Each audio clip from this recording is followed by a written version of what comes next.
Hello and welcome back to another out of spec reviews video, and welcome to my cheap Nissan Leaf. I've been doing a lot of thinking, but especially before I bought this, that we spend a lot of our time evaluating cars on the bleeding edge of technology. For example, this week I've been driving the Model S Plaid, the Lucid Air Grand Touring, doing range testing and things like that, the Rivian R1T, the Mercedes EQE. That's all great, but I think also I'm just a fan of transportation in general. It doesn't need to be expensive bleeding edge transportation. Things like this can get the job done for most people, or for at least many use cases. So for those of you who aren't aware, I actually wanted to cover less expensive EVs throughout this channel's growth and everything. So I bought this Nissan Leaf for $3,750. We hopped in the Rivian, went to Seattle, threw this on a trailer, towed it back here to Colorado from Seattle. Those videos will be coming on our out of spec motoring channel shortly. But I thought, now that I've lived with it for a week, maybe 2 weeks, I'd at least tell you what I think about it so far. You can join me with how I use it. I want to tell you a little bit more about the car and my plans for the car. If you don't want to watch this video, I just wanted to tell you that for $3,750, I got reliable electric transportation that is actually really fun to drive. So I'm pretty pleased with this whole thing. So come around, let me show you my candy apple red Nissan Leaf. I don't actually know the name of the color. We call it racing red, chili red, not sure. But normally I'm not a fan of red cars, but I think this car has a sense of personality because it's a bit silly to begin with. Again, $3,750. I haven't checked today, but this is the cheapest electric vehicle for sale in the whole country, used or new. That's what the idea was behind buying this one. I went to Auto Tempest, not sponsored, at least yet, and we went, price low to high, whole country, every car listing website, and this is what popped up on eBay. I hit the buy now, and it turned out the guy who owned it before us was a viewer, so it was amazing. And yeah, so just super thrilled with it. Let me take you on a quick tour. So I'm going to pop the hood really quick so you can see everything under here. And guess what? I can pop the hood and the charge port at the same time. So let's start with the charge port, actually. Here we have the CHAdeMO and J1772 ports. Now, if you haven't followed the saga of the Leaf, the J1772 port doesn't work. The onboard charger is dead in this car. And that is one of really two major problems with the entire vehicle, which made it the cheapest electric car for sale in the country. So I've been driving this, running errands in it, sort of daily driving it now for a week or so. And, we brought it home and then it wasn't registered. So I brought it to get registered, and I've been using it, really trying to see what it's like to live with this car. And I've been sort of tethered to CHAdeMO stations, and maybe that will come in another video where I'll show you how far this goes on the charge, because I'm not totally sure, and how fast it charges. I have an idea of how far it goes, and I'll talk about that in a little bit, but I haven't done actual testing. So I've been limited to DC fast charging. Under the hood is all of the electrics that make it work. For example, you have your inverter, not your onboard charger, that's in the back, actually a liquid cooled component, your electric motors right under here, 12-volt battery to power the accessories, and it's all fine. There's no issues with the drivetrain, no issues with the battery pack. It's solid under there. This thing drives and it cruises down the highway at 80 miles an hour like nothing. Like, you lose a lot of range that way. So I figured out, I didn't put it in this video, but you guys commented, why are the headlights so bulbous? And I remember it after some of you commented, but it's to direct the wind around the side view mirror. And guess what? This thing's really quiet on the highway. Sure, there's a lot of road noise that comes through, but almost no wind noise. And that is very impressive to me, especially in a car that was designed, in 2010, launching in 2011, and it was designed earlier than that. They did a really nice job. Let's talk battery pack. So come around the side with me. I don't know if you're able to actually see it underneath the car. No, it's kind of hidden up in there. But the Leaf has been plagued with battery pack issues, notably the cooling issues. It is a passively cooled, air-cooled system. And what that means is, when you're DC fast charging it in warm environments especially, or driving it hard, the battery pack overheats and degrades very quickly. Now, this car came from the Pacific Northwest, pretty mild temperatures, something like I don't know, 50, 60 degrees, not much more than 75 every day, depending on the time of year, of course. But this has only lost 3 bars of battery pack, and I'll show you that inside. But the owner told me that he estimated, at least according to Leaf Spy, that it lost about 33% of its capacity. It's down to 66%. That seems about right, if not even a little bit better than what it was claimed when selling, because this thing is still predicting 55 miles on a full charge. I've only full charged it once, it was yesterday, but that's pretty good, and that's also guessometer based driving. Come around the back. Here's the second major issue, just as a reminder. Aero modification. This car was a total loss vehicle before, so the owner bought it back after the side impact, didn't fix it at all, left it as is, and it's been totally fine. The chassis been checked to make sure it was straight. It cruises straight. Perhaps we can get in the car and bang this out or something. Maybe that'll make a fun video. But I'm really thinking, as long as that's the only major issue, that and the onboard charger, then we're fine. So let me tell you, we'll go for a drive here in a second, but let me just tell you how practical this car is. Full 5-seat availability, huge trunk space, $3,750, and we have to fix the onboard charger, I think, to make it really a truly livable EV. The point I'm trying to make is this is a really nice car. I'm not joking. And it's less than $4,000. And the cost of maintenance is almost nothing. And the cost of ownership, as long as you can find a free DC fast charger around, at least for now, is very low.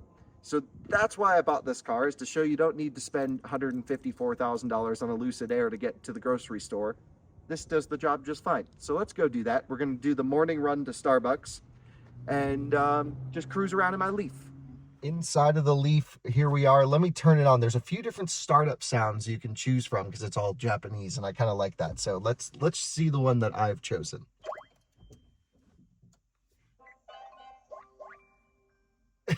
It sounds like we're at an amusement park. The one thing is, this car doesn't smell great in here. What do you think, Alyssa?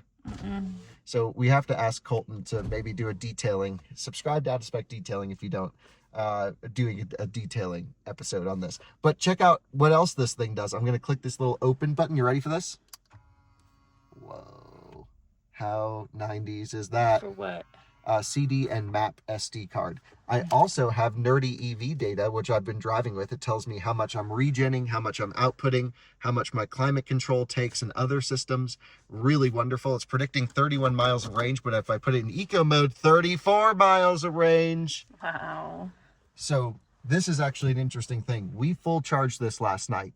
We went to the EA station in Loveland. We went to Buffalo Wild Wings, and I said, I'm just going to throw the thing on the charger, and when it's done, I'll run out. So I got a notification that it completed at 90% state of charge.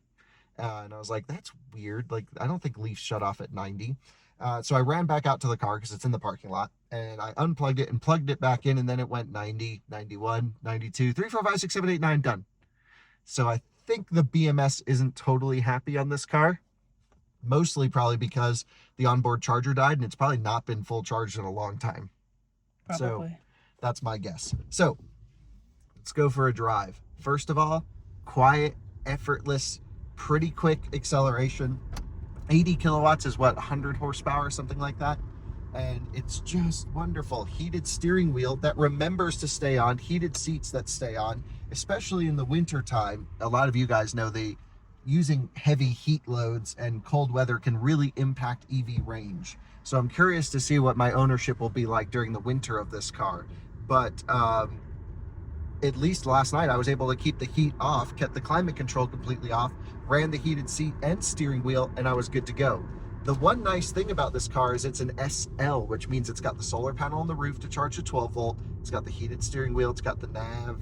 It's got the heated rear seats. I mean, this thing has just got all the options and couldn't be more thrilled with it. So now that I've daily driven it for the last few days, and I plan to continue to do so, because I think it's also sort of for me to prove a point that, like, yes, I love living on the bleeding edge of technology and trying all the cool stuff. But if I'm just going to Starbucks in the morning and then back to the office or back to the house, what do I need a fancy car for? I don't, and I'm perfectly happy in my Leaf.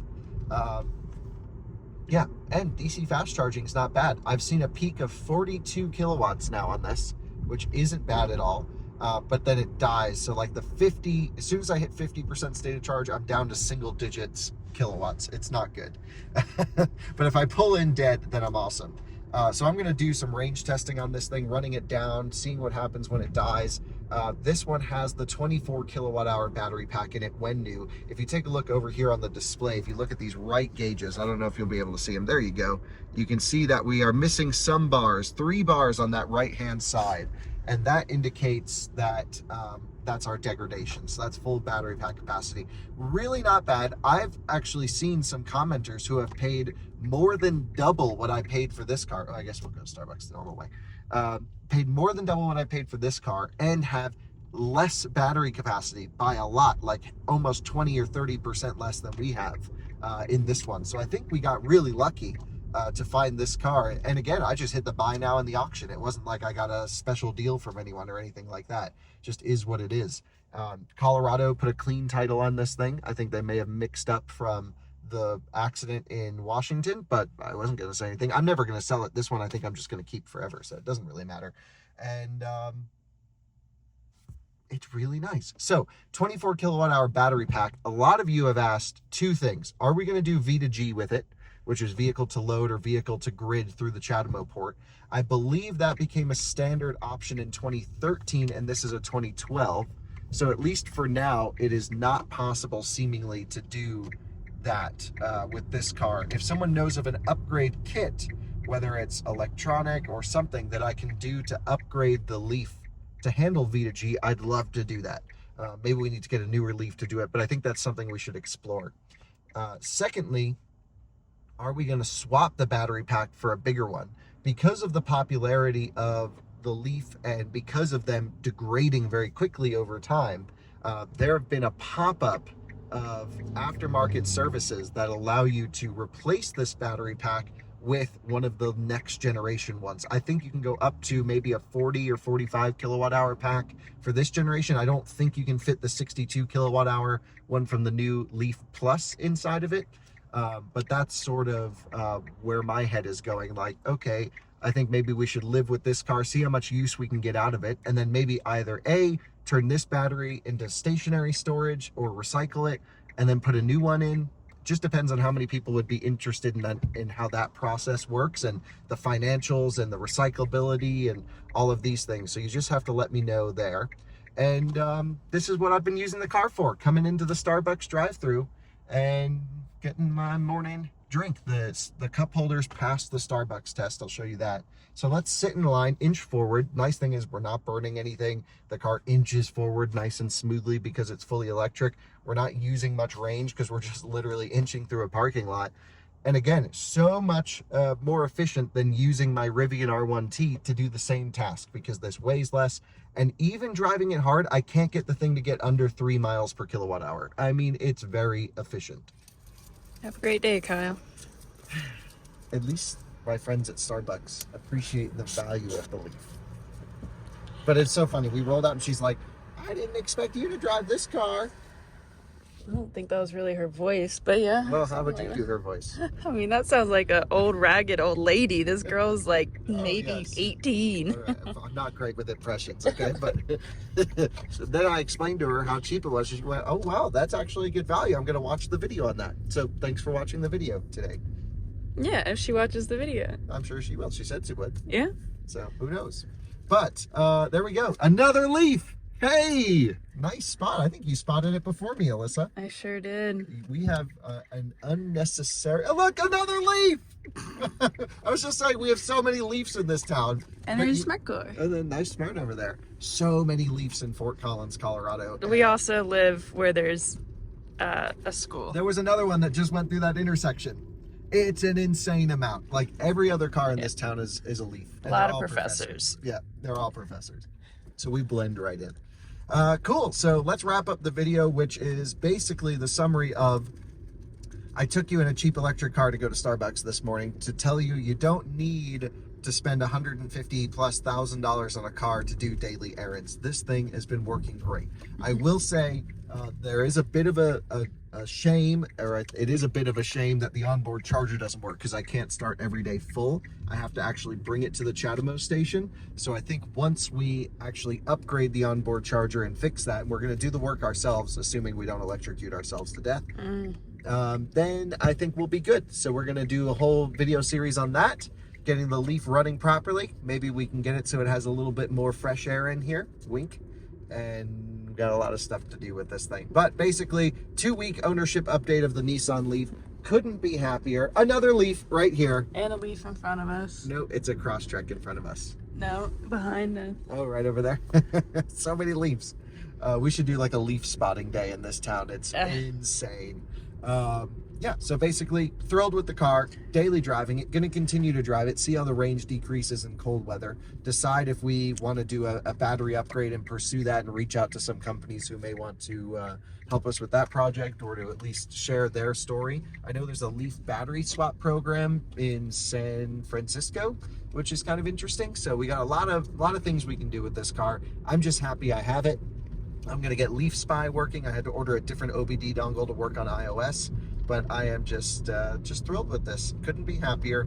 Thanks for watching another Out of Spec Reviews video. I know we've had a lot of expensive cars on the channel, but I wanted to throw in just a little ownership report of my Nissan Leaf after 2 weeks, and blown away.